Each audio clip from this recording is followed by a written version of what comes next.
Welcome to Autism ADHD TV. It is the place to be for parents and professionals. I'm your host, Holly Blanc Moses, the mom psychologist who gets it.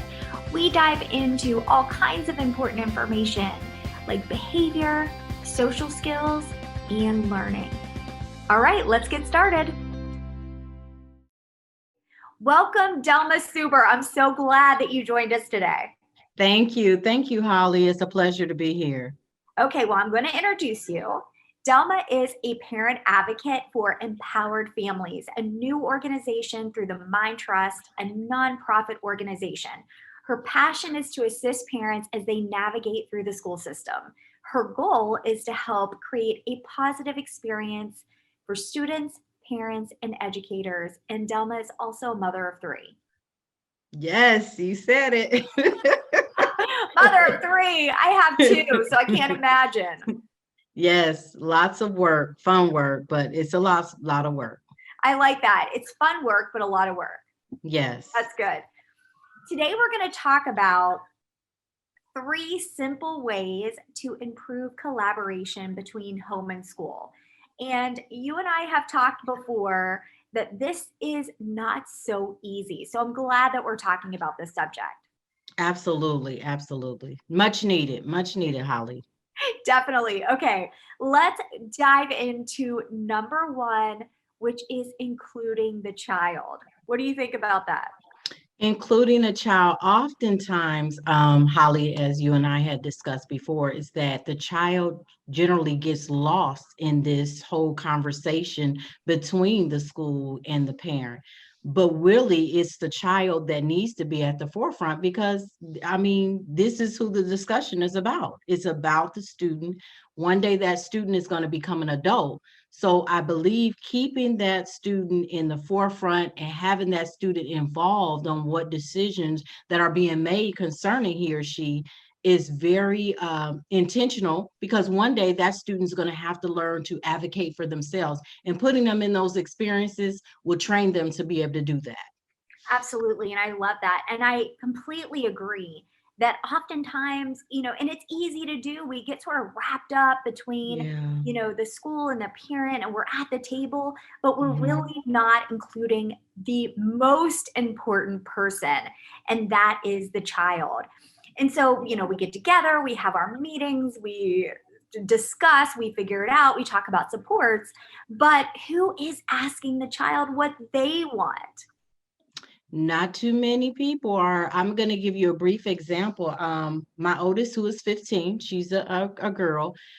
We were having a particular meeting for her. And you know what? A voice said to me as I was talking to her, we were there in a meeting talking to her teachers. A voice said to me, ask her. Ask her, what does she want? She's 15. She's old enough to speak. She knows what's best for her. She knows what she needs. And she spoke. And what I thought was best for her was not. She said something totally different. So it's important to ask that child and include them in those important meetings. I love that you gave that example. And that is so important, right? We want them to feel comfortable. We want them to know that it matters what they are experiencing, because like you said, we're not them, we're not in their shoes, and we may be missing something that Absolutely. They are wanting to tell us. It may be that a child is struggling because it looks like they're refusing to walk down the hallway, but really go to a class. But really what it is that classroom also has younger kids at different times, and they think it means they're a younger kid. We may have completely missed that if we wouldn't have asked more questions and became more curious as to say, what is this child's experience? So as early as possible, you and I agree that we really want to include that child, and it's however they feel comfortable. Maybe they feel like coming to the meeting. Maybe they feel like telling the parent how they want to be represented, what's important to them, what's not working for them, and then have the parent bring that information to the meeting or have the parent communicate that to the teachers. So again, coming back over and over again, How can we let that child know that they have that voice? Their experience is really the most important part of all Right. this. You have to, because it is so important. Because when you put a child in that position to be able to use their voice, that empowers them and then gives them a sense of purpose, and then it gives them a sense of meaning. And I bet if you give that child that opportunity to be able to say what they need, I'm sure their behavior would change and everything else would change, because you put them in this position where you're actually listening to what they have to say. Yes, that's so good. And that's why that's number one. Yes, Right? That's yes, why we wanted to yes, say, right, that this is the most important and the most overlooked. yes, yes. I Okay. agree. Number two, setting the stage for open communication. What do you have to say about that? This is very important as well, because a lot of times it's a lot of tension, especially if you have a child with special needs. And it could be a dreadful experience for both you and the child when they're starting the first day of school. So I feel like before the first day of school starts, reach out to those teachers, reach out to all of those who are going to be a part of your child's educational experience, and do it in a way where you come in peace. You're not coming as an enemy, but you're coming in peace, and that school is your ally. So if you set the stage for open communication, and I've seen this work with all three of my children, I am sure they're going to have a successful educational year, because that teacher is not taking you as everything they say or everything they have to say about your child. You're going to take it in a threatening way. It creates that great opportunity for both you and the teacher, and the child also will see how you're handling the school and how you're dealing with them. That sets precedent in that child and how they're going to deal with the school and how they're going to behave if they see that their parent is on board with the school. Definitely. And communication, it's just ongoing. It is, it Right. is. Yeah, absolutely. And, especially children who are differently wired, there's going to be Mm-hmm. even more communication. It's not, hey, let's check in once a quarter. It's a lot of communication between, it's a whole different It ballgame, is, it right? is, yes. So you mentioned that communication and, really, ideally the beginning of the semester, if they're changing teachers, or the beginning of the school year is ideal for sharing those strengths and also their struggles, but it could be any time of the year, right? Absolutely. Definitely. So I am actually, Delma, I have a free child, get to know my child snapshot. It's a free PDF that, is just one page, great way to communicate with the teachers. And I'm going to make sure that I link that in the show notes for all of you listening who can go and grab that for free. Takes about 5 minutes to fill out and can make a massive difference in communication. And so coming to the table and saying, let's just be open. When Yes. things come up, when you are communicating, you really can cut down on the likelihood that resentment or frustration would build. Do you agree? I agree totally, because, it can be a stressful situation, as both of you and I know, who children are wired differently, that communication is the one thing, something oftentimes it gets lost in the shuffle. So having that open communication, constantly doing that assessment, like you stated, that you have a blueprint where you can kind of see the child in that 360 perspective, and understanding how they're wired, how they're working, constantly checking in and doing that would allow you to always be ready and available to understand what is going to be best for that child. I love that you said that. And I completely agree. Because when you have that open communication, it can change everything. Sometimes we feel, and I'm sure educators as well as parents feel this way, we sometimes are on the back end, Mhm. playing catch up. we noticed this is a problem, but we didn't address it or communicate it, and now it's a really big problem.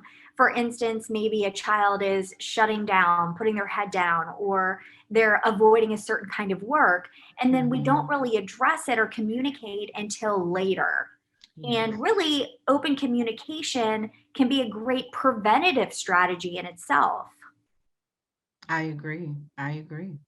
You have to be able to do that. Right. And I love that. Again, allies, not enemies, right? Allies, not enemies. That changes the game. It really changes the game.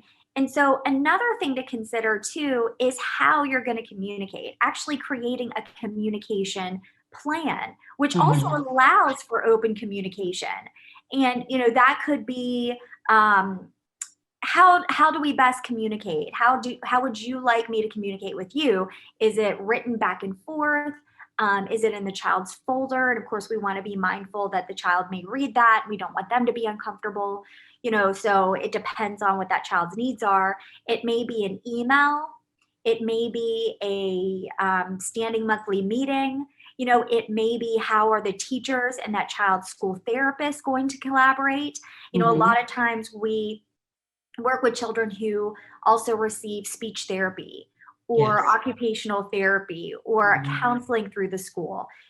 Sometimes we're all in our own silos, and really that doesn't support that child at all. We could all be collaborating, having open communication to see what works best.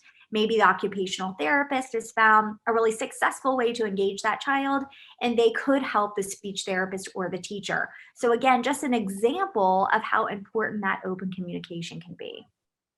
Yes, it's very important because I know for me, when my children usually start the first beat, like before they're starting, I'm reaching out to the dean, I'm reaching out to all of those who are going to have an impact in their lives. But because you want them to know who I am, I'm Miss Super, and this is, my expectations, and what way can I help you better assist my child? I love that. And what a great way to open that door Mm-hmm. is offer that assistance. And Absolutely. really the same way for the teacher, right? So we're kind of talking about, how we can communicate back and forth, but like you said beautifully, opening that door of how can I help? A teacher sending out an email to a family, I'm excited to be working with your child. I think they're, again, if this is during the school year, they have great strengths. These are what they are. I just wanted to reach out and say, please let me know if there's anything that you're finding at home that I can help with, or any struggles that are coming up. Yeah, because when you do that, once again, you're creating a relationship that's non-threatening. That's just like when you go to the doctor. Being in a doctor's office is so threatening. It's such a scary experience.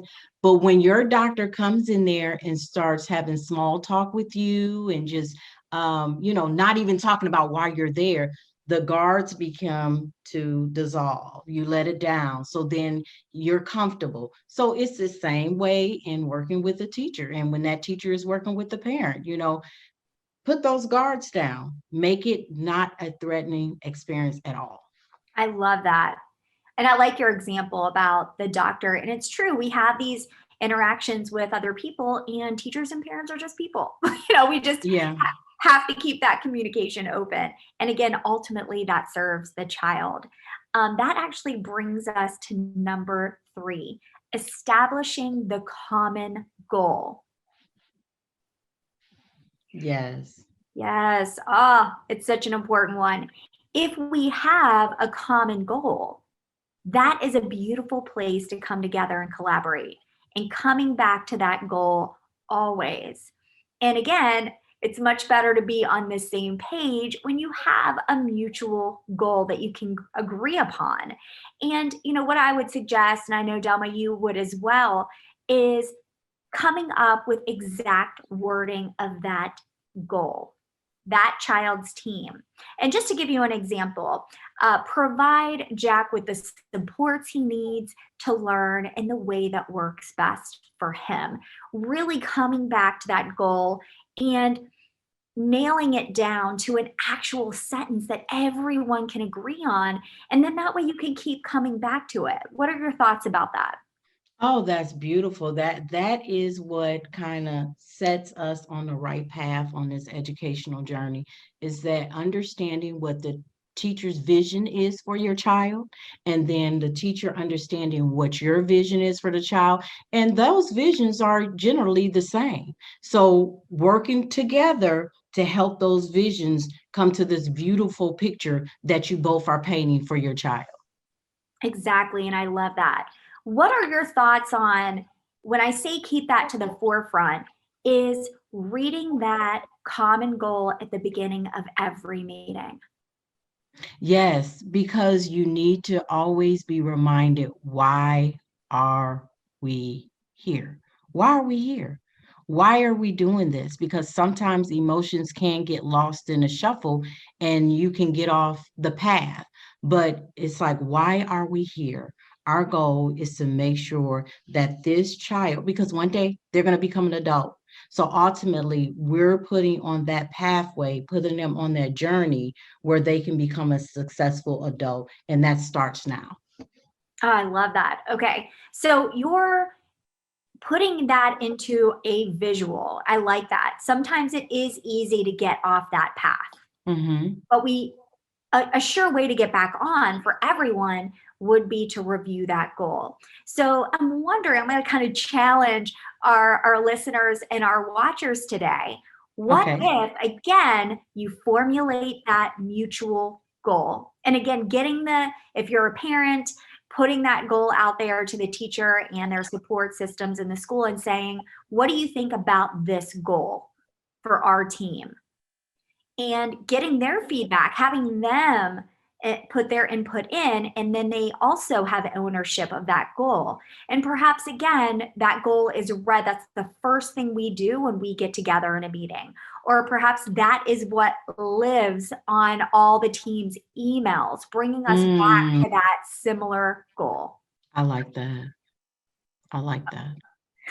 Delma, thank you so much for joining me today. This has been a lot of fun talking with you. Thank And you. I love the way that you, again, are kind of putting out these visuals. And I think it makes it even more important, too, how you're talking about our kids grow up. They do. They need to know. They do.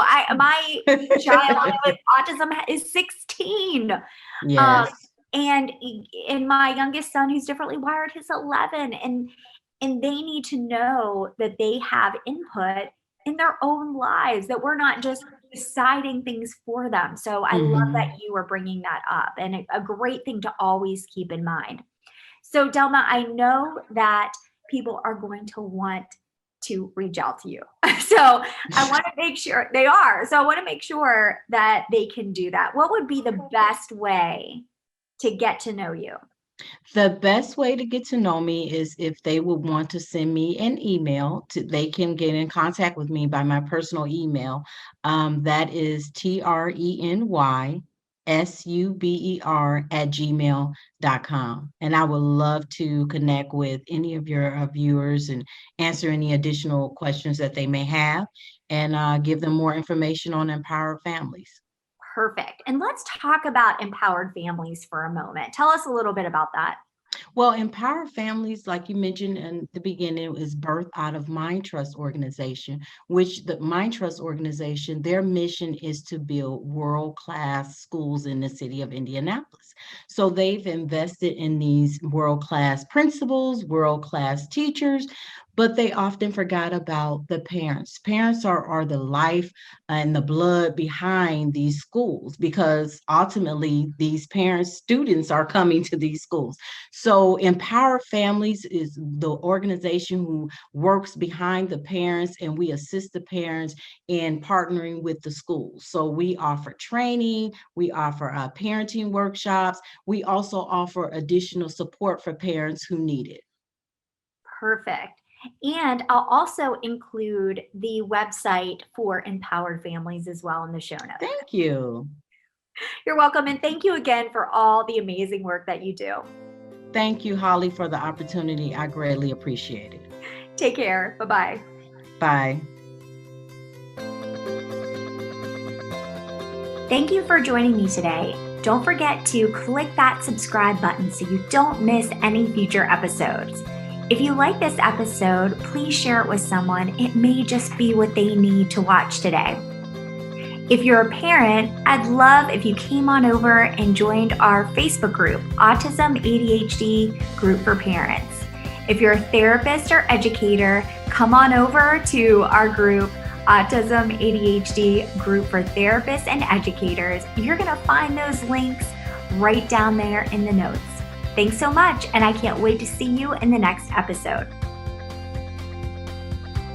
All content provided is protected under applicable copyright, patent, trademark, and other proprietary rights. All content is provided for informational and educational purposes only. No content is intended to be a substitute for professional medical or psychological diagnosis, advice, or treatment. Information provided does not create an agreement for service between Holly Blanc Moses Crossvine Clinical Group, the interviewee, Holly Blanc Moses LLC, and the recipient. Consult your physician regarding the applicability of any opinions or recommendations with respect to your symptoms or medical condition or the symptoms or medical condition of your family member. Children or adults who show signs of dangerous behavior toward themselves and/or others should be placed immediately under the care of a qualified professional.